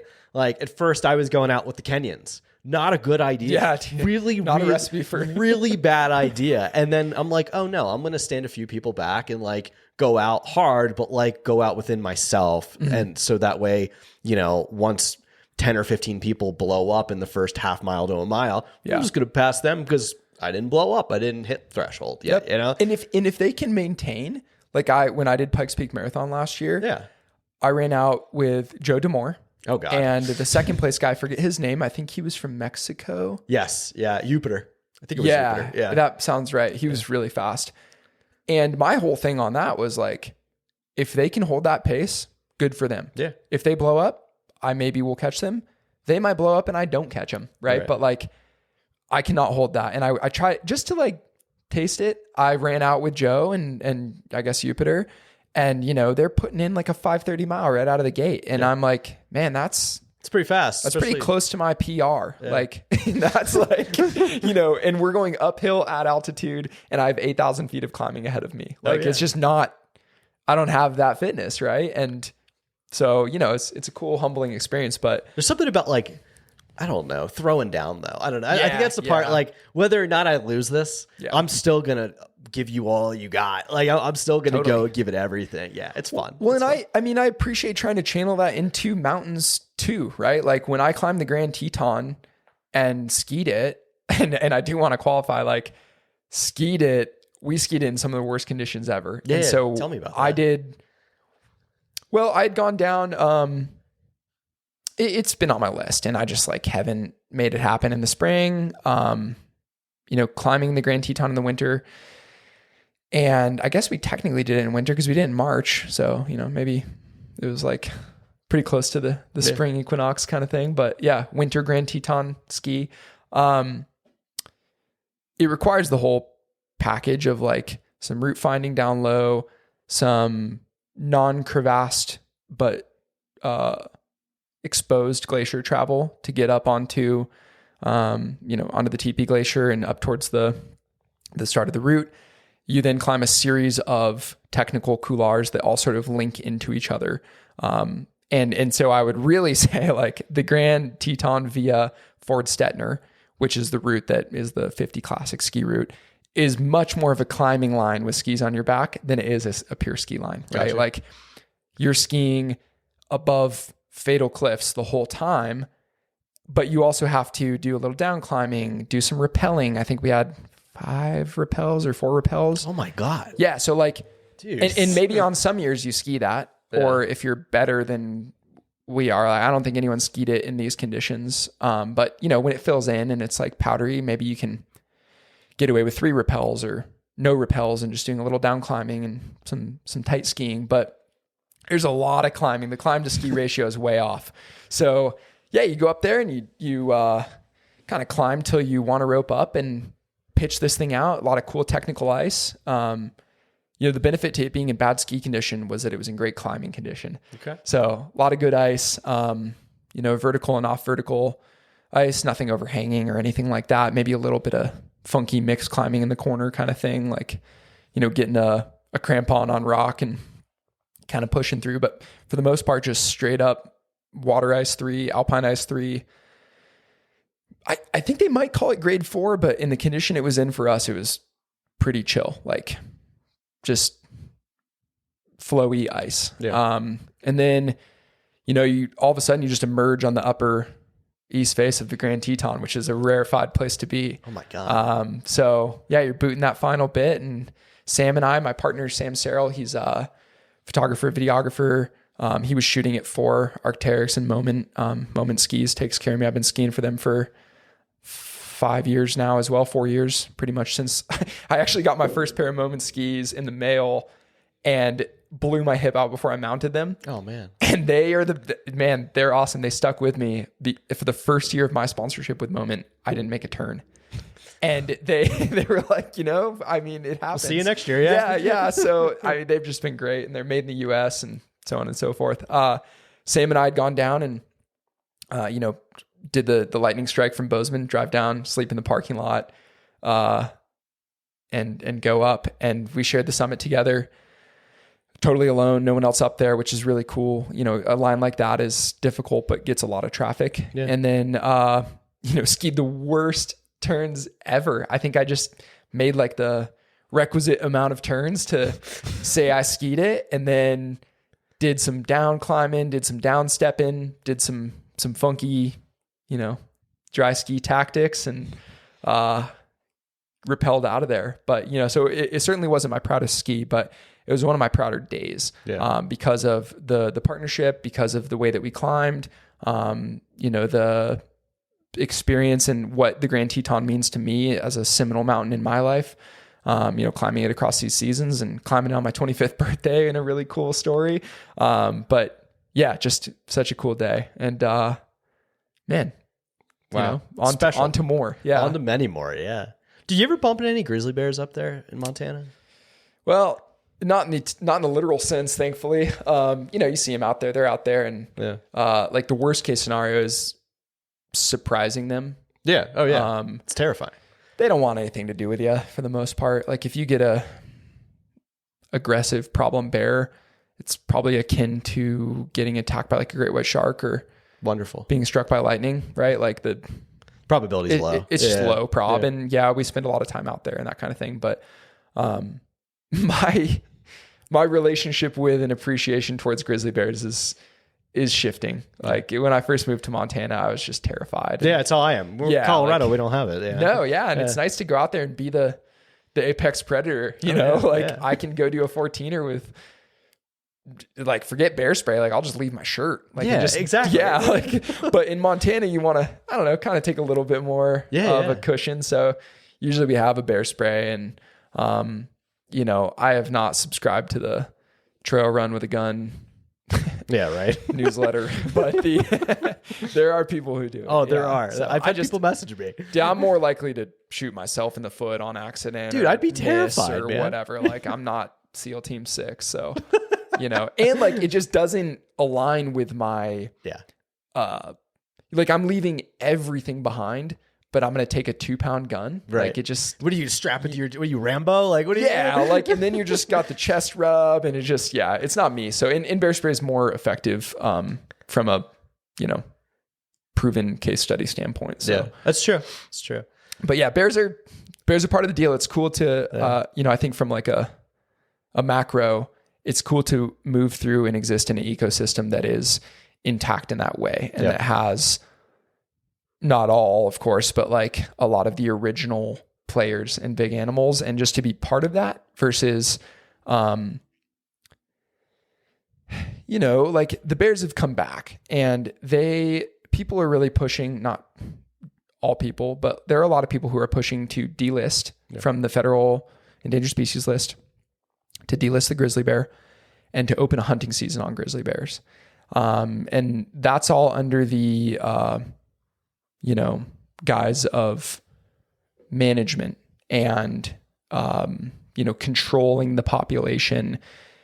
And I'm not a biologist, right? So the interplay of all the species, and, I do know that when deer and elk populations are way too high, that affects the ecosystem as negatively as, or more than when they're too low. Right. Like here we have the biggest elk herd in the country. I'm pretty sure in Colorado. Yeah. Well, and it's like the cornerstone predator thing is really interesting. Like when they removed wolves from Yellowstone, or when we, exterminated them effectively, I don't remember the exact series of events, but basically everything suffered. And there were too many deer and elk, and they were grazing down the banks of the rivers. And then the beavers were struggling, and there are not enough places for the small birds to hide because all the grass is grazed down and all the small rodents and birds. And those populations are shit. Like everything has this like butterfly effect. Yeah. And I probably totally butchered that whole sequence, but you're good. Yeah. It's the idea being that those things all act in accordance and balance with each other when managed appropriately. I have no desire to go hunt or shoot or encounter a grizzly bear in a meaningful fashion, right? But I do think being part of an ecosystem that is intact is a special opportunity. So I've enjoyed that part of it. Well, the reason I mentioned it is because, and this is just, I wanted to draw a dichotomy between the two, like living in Colorado, especially on the Front Range, you don't like, you see large megafauna, but like not like you'll see a moose every now and then, you'll see some elk, a lot of mule deer. Right. But like, dude, I was astounded by like the amount of just animal life just in a weekend that I saw in like Grand Teton National Park or just like in the Greater Yellowstone like ecosystem. I was like, whoa. Yeah, the GYE has got some animals, man. So dude, the Greater Yellowstone ecosystem, you know, your odds of running into like having a bad bear encounter are really quite low, but I mean, they're higher up there than they are in most places. Yeah. I think, like the amount of wildlife, like the proliferation is incredible. And people, what I really appreciate about Montana is people experience that in a number of different fashions, right? Like hunting is much more of a lifestyle there, and, you know, an involvement with the ecosystem versus being like a trophy thing. Yeah. But yeah, man, there's a lot of animals up there. Yeah. And I think in Colorado, maybe you worry about like cats. Yeah. Like that's the kind of thing, that's especially here. Yeah. Oh, dude, they're everywhere, man. Yeah. I see kitty trucks all the time. Yeah. They don't really, I don't know. I think like, I know a few people that have bumped into them. I've never seen, like, I think I've seen one from a car. Yeah. Maybe, but. They're elusive. They're here. Yeah, no doubt. Especially in Monument too. They're everywhere. All right, we're getting low on time because I know we're like 20 minutes out from you needing to be at the that's okay. I have a flexible arrival there, so that's just kind of the target. But yeah, if we want to like jam into some like greatest hits, I'd love to chat more about climbing and skiing. And tell me. I got some time. So. Yeah, man, lead the way. All right, so one of the things I did want to bring up to you, like greatest hits wise of your resume that stuck out to me was you helped lead, what was it, the first wheelchair assistant like climb up a 14er? Yeah. Talk about that a little bit. Yeah. So, and I would love to be proven wrong. Like I would love if there was someone out there who's done this, but this is what I believe was the first wheelchair summit of a Colorado 14er. I'm going to exclude Pikes and Evans. This is true. That would make sense. Yeah. Wheels and roads get along great. Nobody's bringing wheels up a bar or on crags on Pikes. I don't think so. No, and like, you know, depends on how you qualify. But like, there are probably people who've driven to the top and popped up to the summit. And so I'm talking about like trailhead to summit and back in a wheelchair, which is of course like an impressive concept, right? But this all started in such a funny way. And I think, James, like in a way, we're actually talking about the origin of, you know, chapter 2 of my own story. And I'll get to this because I'm really glad you brought this up, because this story with Narissa, my friend Narissa Cannon, who is in a wheelchair and has now been on the summit of Mount Bierstadt, is bizarrely the origin story of my relationship with Arc'teryx. And I've always had this strange conflicted feeling about that. And I'll tell you why. So I worked with Eric Weinmeier's nonprofit, No Barriers, in a like guide capacity in my years with Eric, right? So I would lead these adaptive clinics, and we'd go do hikes with folks in wheelchairs and blind people and amputees and people with developmental struggles and veterans who were suffering from PTSD or severe burns, or, you know, you get the list can go on. Yeah. And, you know, these experiences were and remain the most impactful of my outdoor experiences, right? Because I'm taking something that is not easy for me, but the access is there and the privilege is there, and helping provide that to people who maybe are on their first time on snow, right? And part of what I love about that is I remember my own first time on snow, right? Like I remember looking out my window in my office in Colorado at 22 years old and just like jumping for joy, like holding my hands in the air and watching the snowflakes and saying like, man, I'm doing it. I live in the mountains and this is snow. Like it, you know, like I'm a 5-year-old kid.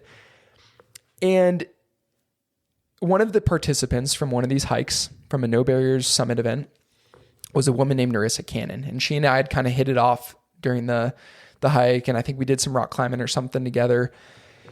And she called me, you know, I think it was a year or two later and said, hey, I've got this idea. I'd love to do a 14er.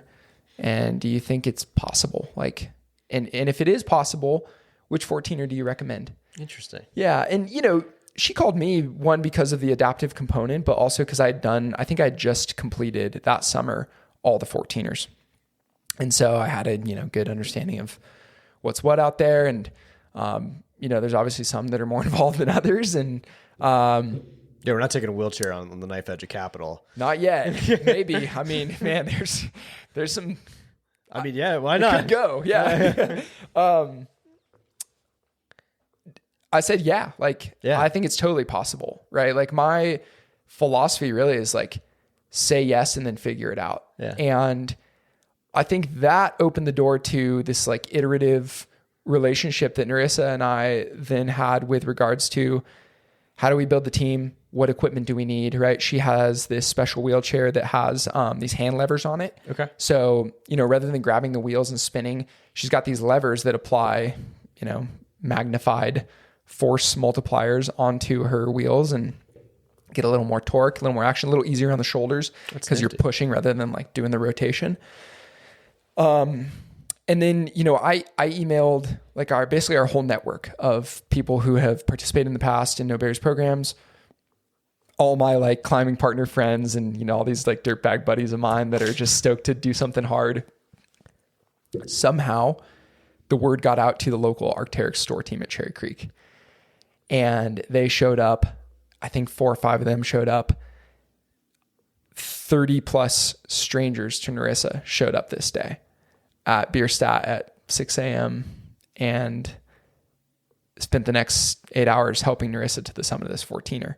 And I do mean helping because Narissa was, when possible, driving her own inertia. Yeah. And then we had straps and harnesses and people kind of on all sides to make sure she didn't tip over and hit her head.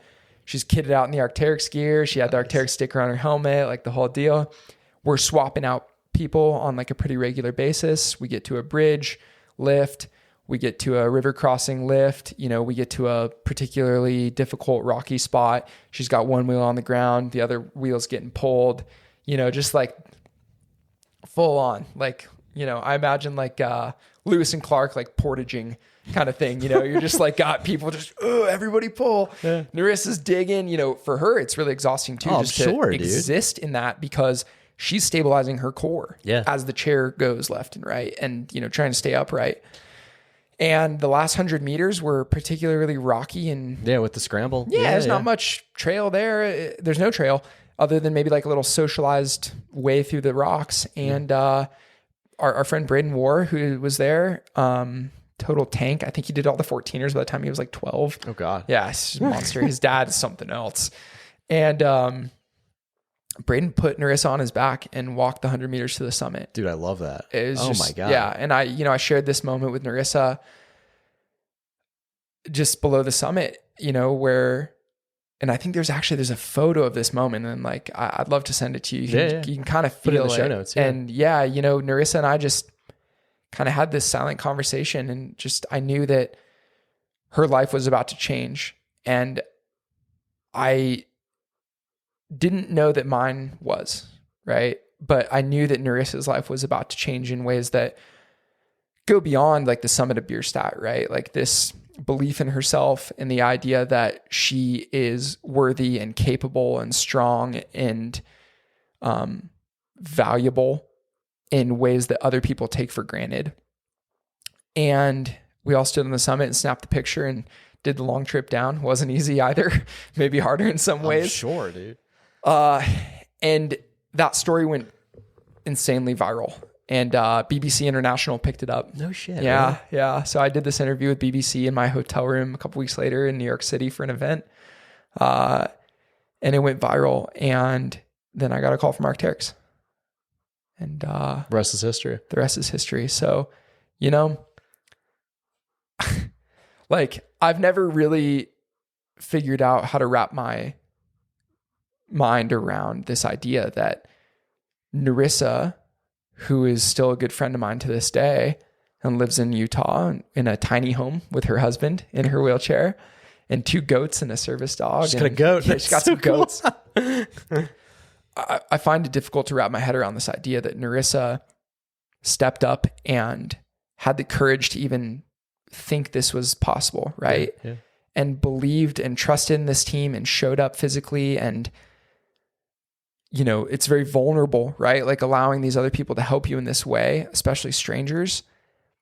And resultant from that, I have been sponsored by Arc'teryx for 5 years. Yeah. Right. So like, how do I balance those things? And I think the answer and the relationship with that will shift more over time. What I do know is that amazing things happen when you lean in and open up your heart. And that's what Narissa did that day. That's what the team did that day. That's what I try and do every day. And it's provided the groundwork for a very rich 31 years on Earth for me. So I'm just so grateful to Narissa for having the courage to propose that. Yeah. That's beautiful, man. Yeah. Wow. And it's amazing like how it just goes lockstep with your kind of your origin story and how that's wild, dude. Yeah. What do you got planned for the future, man? Man. You gonna race more? I'm just messing with you. I'm messing with you. I'll probably race. I'll see you at TMR I want to this do year. the Rut. I might do Okay. TMR next year. Good. You know, I said this last year and it didn't work out because we had like the worst ski season ever, but I really want to focus my winter on skiing in Montana. Okay.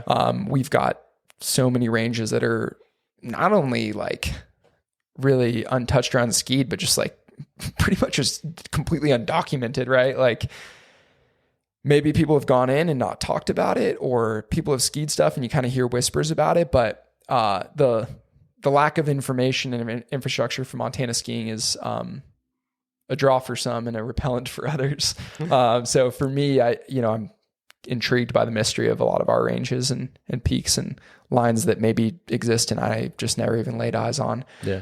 So I really want to ski in Montana a lot more this winter. I'm planning to go back to Alaska in spring for another expedition. Sweet. A little bit more movement centric. My last expedition to Alaska was very static and cold, and we had a base camp and climbing and skiing really cold lines. Were you Alaska range or? Yeah, I was in Chugach? Central Alaska range in Damn, that's April. so cold. Yeah, it was cold, man. But yeah, I'd like to go do a sort of movement-based expedition to Alaska, maybe a big traverse. There's a lot of first descents to be had in Alaska. And then for summer, I've had the Grand Traverse on my list for a long time. That is the, sort of Teton High Traverse, essentially. I want to do the FKT on Mount Cowan, which is a highly technical and remote peak in Montana. Kind of a similar setup as the Grand. It's 18 miles, 7.5K and change, glacier or snowfield travel. Damn. Highly technical via the Northeast Ridge. Borderline for, I think, a lot of folks rope wise. So yeah, want to do that in a clean.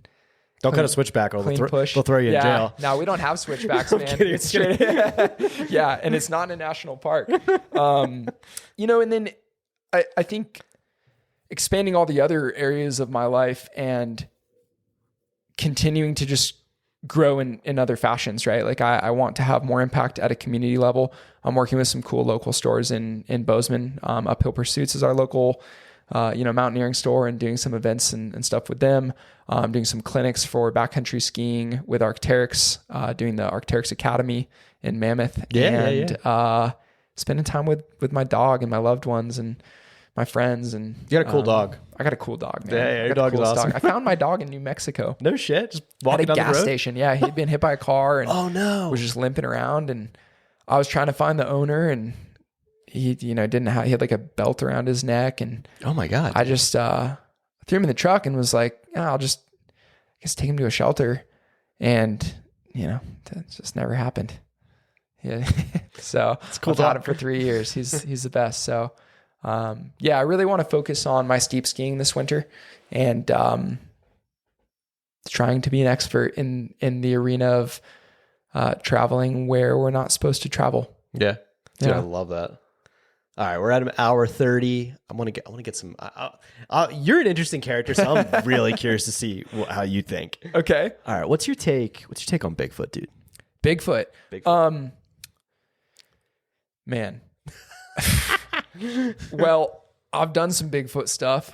We did a campaign via Coyote where we had a Bigfoot suit, and we flew on a plane, took it to the Golden Gate Bridge, drove down the California coast. Like, there's all these images of Bigfoot, and it was drinking like an NA beer. So I believe in Bigfoot, but it's hard for me to believe that there would be something out there that we just haven't seen. Right. And in the ocean maybe, but look, for the most part, the terrestrial components of Earth have been gridded Right. pretty well. I think that Bigfoot gets into a more like philosophical thing of like us wanting to believe there's something more out there In the woods, that boogeyman in the woods. Yeah. And it just like, it plays into our lore and, our status as not an apex predator, right? There are things that historically will get us. And now there's less of those things. But historically, like, we've had to watch out, and like, you got to keep the fire going and, have people on guard. So I doubt there is a Bigfoot in the species sense of the term. Yeah. One thing I did hear, I thought this kind of was interesting to me for whatever reason. Montana's a big hunting state, and people like to go hunt turkey. And I didn't know this, of course, but like, turkey are apparently very, very hard to kill. Yeah. And the old timers say if turkey could smell, they'd be the real Bigfoot, because they have incredible eyesight and incredible hearing, but they apparently can't smell well at all. Interesting. And it's the only thing that you can kind of like trick them on, like if they could smell you, you just never see them. Most animals are more in touch with their senses than we are. Oh, for sure, dude. I think there's things that we haven't even like cracked or figured out, like with our own, in our own bodies. I think for me, like, that's where that grizzly fascination or like wolf or like Wolverine fascination comes from. It's just because, I don't know, it makes the woods a little more spookier if there's a grizzly poking around the corner or some shit like that. It's interesting. I don't know. It's like the specter of what could be. Yeah. Right. And like with wolves and I guess Wolverines, like, it's less threatening. Yeah. Like, I'm not worried about getting attacked by a wolf or a Wolverine. Yeah. But I've spent more time in the woods than most people. Yeah. And I've never seen a wolf. I've never seen a Wolverine. Yeah. And so they're there. Yeah. Right. And so, like, you exist with these things on different planes, and sometimes you just have to believe in the idea before the thing becomes real, which is probably a good metaphor for my mountain athletics career. That's fair. Fair. I'm the Bigfoot man. Dude, you want to be the baddest man in the woods. Yeah. That's right. Dude, what's your take on the aliens then? Yeah, man. Well, that's certainly much more plausible that there's something out there that we haven't seen, right? Like, forget the ocean. Space is huge. You can get into like the religion component of this. Ooh, and oh shit, dude. Say like, we were created in quote unquote his image and that kind of thing, and say that we're the chosen species, I guess, as it were. Well, when you think about that, it's like, whoa, So I think you could just take this a million ways, because maybe there are other similar planets that also have a, benevolent God in the, dogmatic sense of the concept. And what's to say that he wouldn't create in the same way Adam and Eve and Garden of Eden and, all the good and evil that came after that, and, the fall of man and so on and so forth. And maybe that's happening. Maybe if you just look at it from a purely, quote unquote scientific side of things, and I won't tell you where I land, other than to say I'm a very spiritual person, which I feel is different than religious. Yeah. Oh, dude, I feel the same way. Yeah. If you look at the scientific take, I would also find it hard to believe that the same set of factors that led to evolutionary development and, the genesis of life all the way to opposable thumbs and what we do with them, which is primarily scrolling on our phones. It's true. I don't know if we're making the best use of our evolution, but it would be hard for me to believe that that same set of things couldn't occur elsewhere, given my granted very base level understanding of how big space is. You can call them aliens, call them other beings. Could be us. Actually, could be us from the future. It could be us from the future. Oh shit. We could be in someone's little snow globe on their desk. Oh, dude. We could be ants in some other planet. So, could be in a simulation. It could be in a simulation. Seemingly we're in a simulation.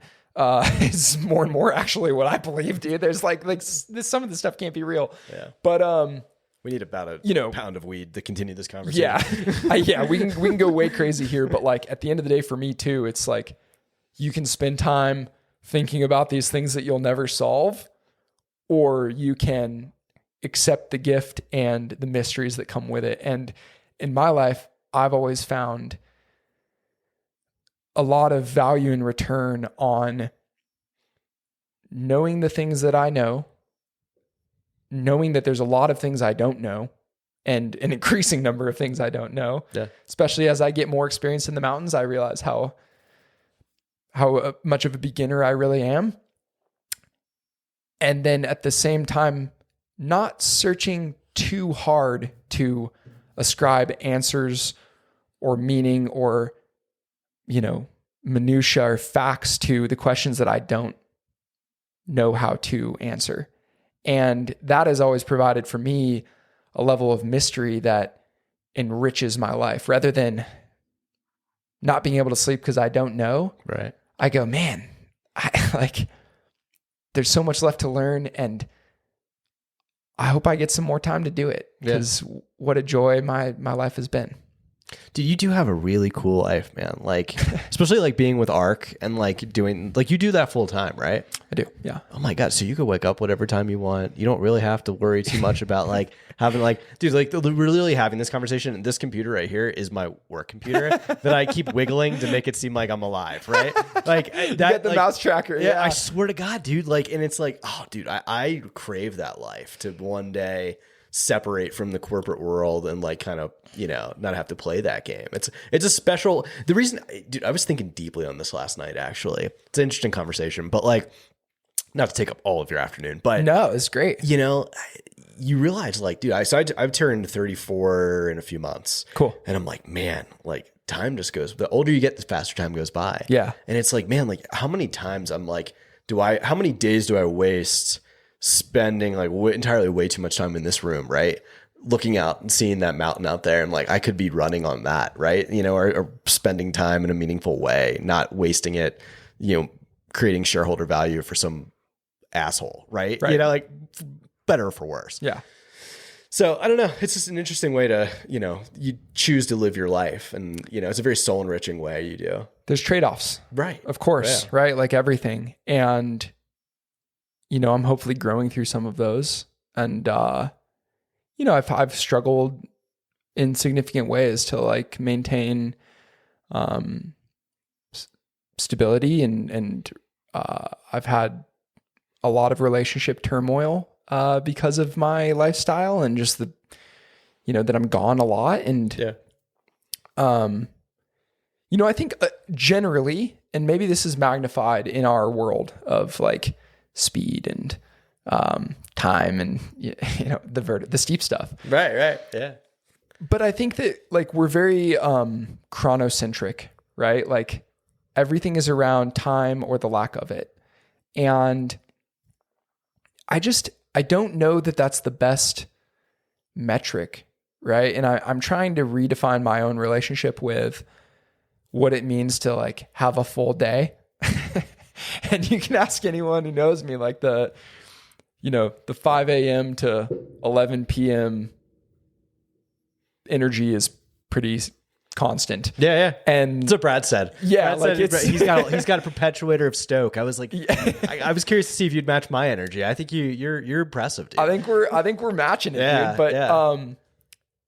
But, I'm realizing as I grow older, and maybe this is just natural, but like filling every minute is not necessarily the best way to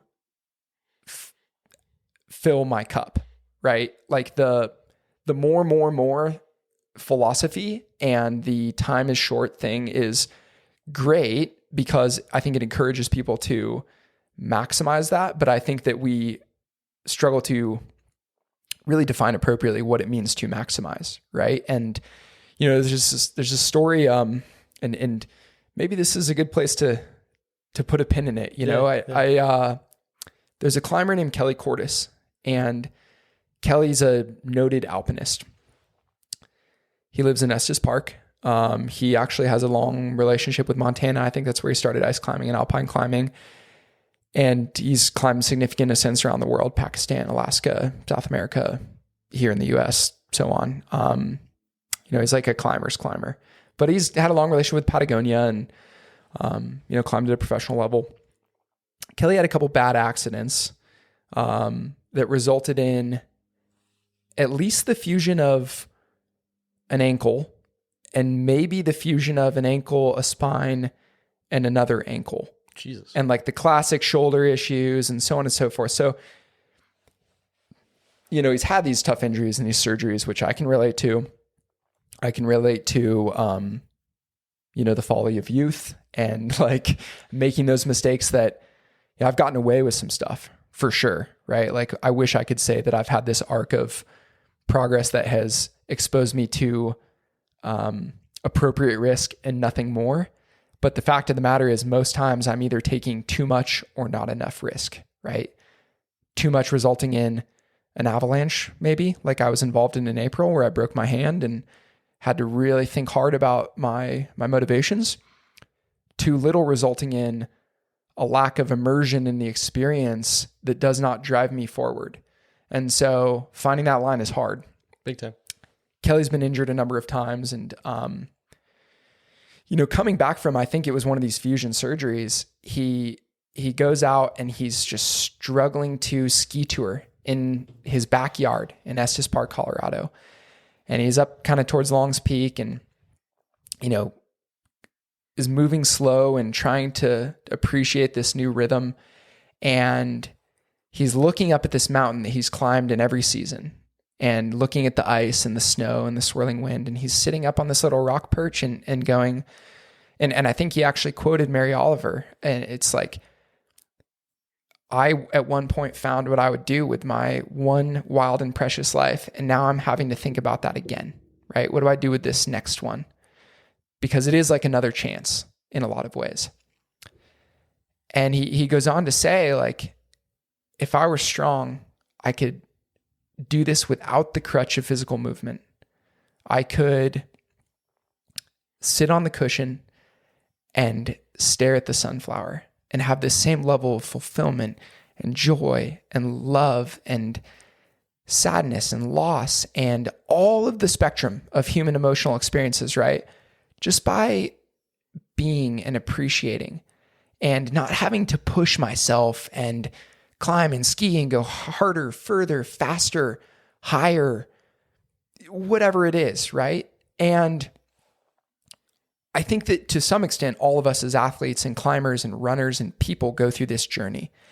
And just that mountains really magnify those things in ways that often result in community trauma and grief, but also result in incredible transcendent experiences that are truly based in love and living for the sake of it. Highest highs and the lowest lows. Absolutely, yeah. right? And so I loved this quote from Kelly about sitting on the cushion and staring at the sunflower. And I said, maybe one day I will be that lucky, right? To understand that too, and to be able to appreciate the small things in my life the way that I appreciate the big things. And I try every day. Last 2 summers ago, when I was recovering from my hip injury, I was in Montana and I was walking with my dog. I took to walking a lot, like in the wake of this injury. I just tried to like get out a ton, and like I've never been a walker. And I'm walking with my dog. There's a nice little trail system in Bozeman, and I'm just trying to like harness that, right? Like I'm reminding myself that this is okay, that this too will pass, and that walking will not be the limit for me at some future juncture. And that I won't wake up feeling so sore and just old beyond my years, right? And I'm trying to appreciate it. I'm drinking my warm coffee. I'm walking with my dog, right? This animal that like truly changed my life for the better, that instilled a sense of responsibility and structure that I just haven't had in the past. And I'm at the same time grieving the loss of this past version of myself, this person who could get up and run the Grand Teton in 5 hours and then do it the next day and not really do much sleeping or hanging out or recovery in the meantime, right? Do that, call 5 friends in a row, go to the bar, have a beer with just people that I love and enjoy the atmosphere and the revelry, and then do it again, right? Like those days are fading for me in terms of the recovery aspect of that. And it's not sustainable. And so I'm grieving the loss of that and trying to appreciate what the next chapter of my life will look like. Yeah. And my dog is just up ahead and he's going nuts. He's like barking and coming back, grabbing at me. He does this cute thing where he like grabs my pants and like kind of bites at him a little bit and tries to like get me to hurry up. He hates to stop and have snacks. And I'm like, man, what is he doing? Like, did he find something up there? Is there a moose? Like, what trouble are we getting into? Right. Yeah. And, he runs up ahead and I come around the corner on this little trail system and he's jumping around like a fox, like a little deer out in this field. And he's just alive and thrilled and loving it. And he's running and jumping through a field of sunflowers. Oh man. And so, and I'm getting like emotional, right? Because like, to me, like these moments in life you can have where you either try to be awake enough to see them and appreciate them and make something of them, or they pass you by. Yeah. Right. And so I could live life in such a way that I just walk right on by that and I miss that. And it never settles in, right? Like it never goes past the skin level of, oh, what a cool quote from Kelly Cordes, who is a hero of mine in the climbing world. And so I have this through line of, I read it, I sat on it, I thought it, I wrote it down, I wrote it in a letter to my father, which is a whole nother tale. And then I had this moment, right, where I can choose to say, what a pleasure and a privilege to be here and to connect those dots and to appreciate what's in front of me here and now. And I'm not done yet, right? Like, it's true.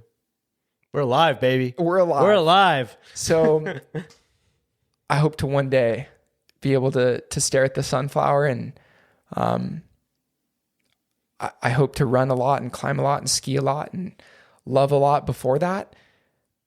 I don't know how long that is, but what a ride. What a ride, dude. Dude, let's put a pin on that. Yeah. That was beautiful. Well, dude, thank you so. Oh my God, Connor, thank you so much, dude. Thanks for letting me monologue at the end. That was heavy, dude. Dude, we'll be seeing each other soon. Yeah, so don't worry. Dude. I'd love to run with you. Let's get out and just dude. Get after it, dude. And if you're serious about the Grand Teton, I'm not a guide, Let's go do it, man. Asterisk, but I'd love to get up there with you and 100%, let's make it happen. It's one of my favorite mountains in the world. So. Absolutely, man. Yeah, thanks for letting me cry on your podcast. You might be. I don't know if you're the first. I think I cried on Dream of Walton's podcast. I might have cried. I can't remember. Well, dude. Yeah, man. On to many more. Thanks, brother. Thank you. What'd you guys think? Oh, man, what an inspiring conversation. So much fun. We talked about it all. We got into the Grand. I had to bring up the Grand. Why did I bring up the Grand? We talked about it all. It was fun. Connor's a really interesting dude, super fun guy, someone I cannot wait to bring back on the podcast. He's my favorite kind of guest. And the reason I say that is because he's a talker. I'm a talker. And we could sit there and just talk for hours. It was fun. Yeah. So, guys, let's get going. Hop on Instagram. Let's get Connor some followers. Pretty simple. URL. It's just ConKoch. It's really Cook. I thought it was Koch in the beginning. Cook. I just can't spell shit to save my life or pronounce things. Yeah. So give Connor a follow. Send him a DM. Let him know what you thought about the episode. Like I said, that's going to be Con Cook. So ConKoch. And yeah, send him some DMs and send him some words of encouragement. And let him know what you guys thought about the episode. Last but not least, if you guys enjoyed this one, do me a solid. Hop on Instagram, Spotify, Apple, YouTube. Give us a share on Instagram. That would be amazing. But if you could give us a 5-star rating and review on Spotify, Apple, or YouTube, that would make my day. Like I said, the goal of this great podcast is to cover our amazing sport, and we can't do that without discoverability. And the way we get discovered more is by getting those ratings and reviews. That would mean the absolute world to me. So I really appreciate you guys. Thank you for sharing this. Thank you for listening. Thank you for following along. We have a lot of big plans in 2025, and we are just getting started. So thanks so much, guys. Have a fantastic weekend, and I'll see you guys next week.